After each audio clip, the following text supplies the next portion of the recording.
Hi there, I'm Christy with WTI. I don't know about you, but I don't like crunchy clothes. That's why I use these Meyer dryer sheets.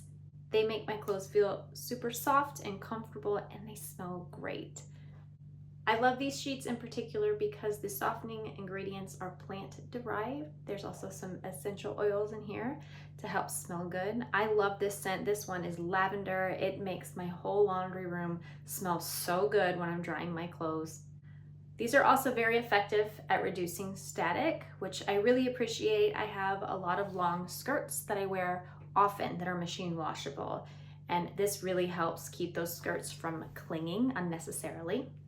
Now each single dryer sheet is perforated. You tear it in half before you put it in a dryer. This helps to prevent your dryer vents from blocking up from the dryer sheets. So I love that thoughtful detail. If you want great, soft, smelling, fresh laundry, you should check these dryer sheets out. I love them. And that's my point of view.